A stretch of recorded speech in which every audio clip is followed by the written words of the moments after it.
ढाका विधानसभा जमीन वही है, लेकिन सियासत बदलती शक्लों में सामने खड़ी है। सवाल भी वही है, जनप्रतिनिधि जनता से चुना जाए या किसी बंद कमरे के समझौते से।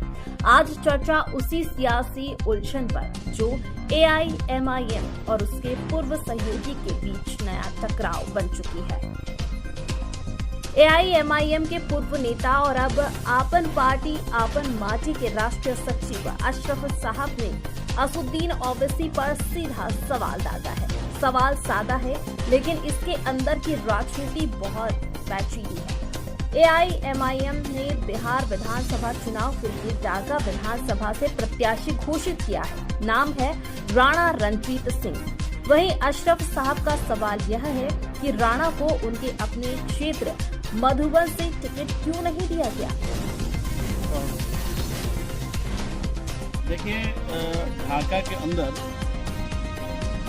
बल्कि मैं यूं कहूं कि चंपारण की धरती पे ओवैसी साहब का वेलकम तमाम चंपारण वासियों की तरफ से बहुत बहुत बधाई कि उन्होंने चंपारण की धरती पे पहली बार अपनी कदम को रखा।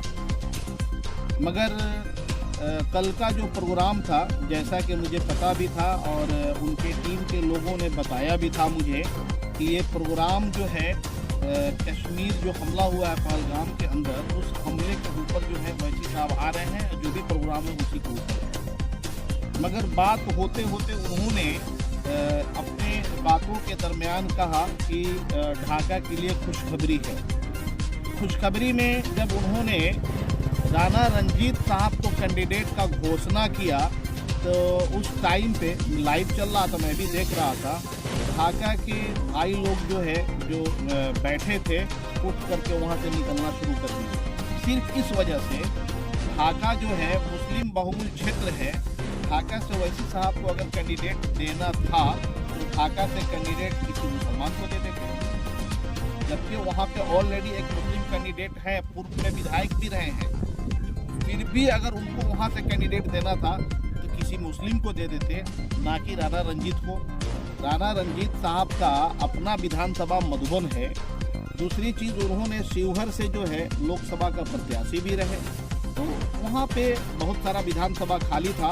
वहाँ से वो अपना कैंडिडेट का घोषणा जो किए राणा रंजीत साहब को, तो वहाँ से कर देते। वैसे जगह से कैंडिडेट का घोषणा करना जहाँ पे उनका अपना वोट अगर देखा जाए तो मुझे लगता है कि 50-100 वोट भी उनका अपना नहीं होगा, तो वहाँ से कैंडिडेट देना लोगों को काफ़ी दुख हुआ है, काफ़ी तकलीफ पहुँची है।